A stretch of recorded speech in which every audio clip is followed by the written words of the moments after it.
Hey guys, I'm Tom the Tech Chap, and if you're looking to buy a new MacBook Pro 13, which one should you go for? So I've got two models here. They're both the latest 2020 versions of the 13, but this is the entry-level spec. It'll cost you £1,300 or $1,300, and essentially comes with last year's specs, including an 8th gen Intel processor, a slower DDR3 RAM, although we do get double the base storage, 256 gigs versus last year, and also the updated Magic Keyboard. But really, the 2020 model of the Pro 13 is this guy, which comes with 10th gen processors, faster RAM, faster graphics, more Thunderbolt 3 ports, along with the improved Magic Keyboard, but it will cost you £1,800 or $1,800. So the question is it worth paying $500 extra for this model? Well, let's break down the differences, and starting with the processor, because that's the most obvious difference between these guys. On the entry-level model, which is known as the Two Thunderbolt 3 version, we get an Intel 8th gen i5-8257U, which is a quad-core chip clocked at 1.4 GHz, versus this guy, which is known as the 4 Thunderbolt 3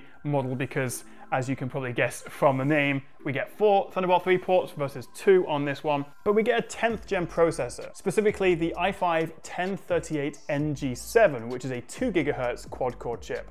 So that's part of it, we get the latest processor, but along with that, we also get faster integrated graphics because neither of these offer any kind of dedicated GPU option. So in the cheaper model, it's actually the same as last year, and we get the Intel Iris Plus 645 graphics versus what's simply known as Intel Iris Plus graphics in the more expensive one. Names aside, the key takeaway, without getting too technical and nerdy and boring you all to death, is the integrated graphics in here has 48 execution units versus 64 execution units in this guy, and of course I'll test all that in a second, but straight away, more powerful graphics as well as a more powerful processor. We also get faster RAM, starting with 8 gigs of DDR3 2133 MHz RAM versus 16 gigs of DDR4 3733 MHz RAM, I think I've got that right. And we also get 512 gigs of storage with this one versus 256 here. We also get 4 Thunderbolt 3 ports on the more expensive one versus 2 on the cheapest model, and actually this one uniquely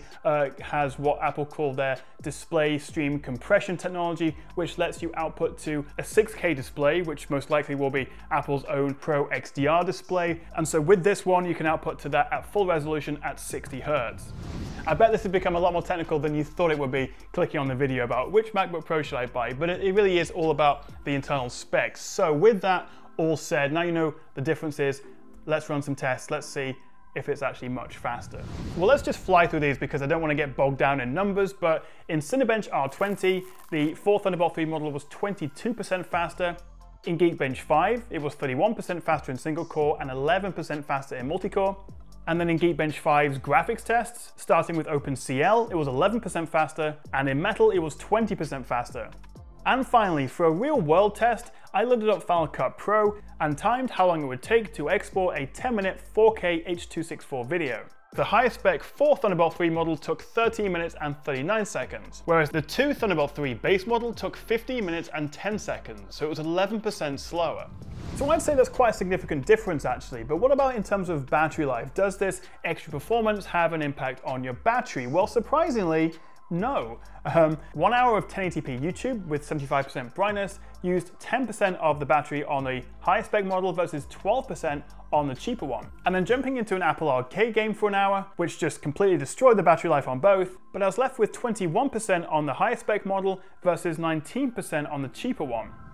So while your experience may vary, it seems that this, while being more powerful, isn't any less efficient. If anything, maybe it's even slightly more efficient with the new 10th gen processors. There's not really much in it though. I mean, 1 or 2% battery life, and that could be within the margin of error, but most importantly, it's not significantly more sort of draining on your battery. Okay, enough of me waffling on. Which one should you buy? Is it worth paying £500 more for this guy over the base spec? Well, in my opinion, yes, it is. Out of the 6 benchmarks that I ran, on average, this is 19% faster than this. Now, of course, that will depend on what apps you use and also how intensive sort of the applications that you run are. But overall, that's a solid upgrade in performance. And I have to say, it doesn't quite sit right with me that we're buying a 2020 refresh of the MacBook Pro 13, but getting identical 2019 specs, albeit with more storage and a much better keyboard. It is expensive at £1,800 or $1,800, but I would say this is worth it over this. I mean, we're getting double the storage, double the RAM, 2 extra Thunderbolt 3 ports, and around 20% faster performance. So who should actually buy this one? Well, it's interesting because for $300 less, you could buy the cheapest MacBook Air.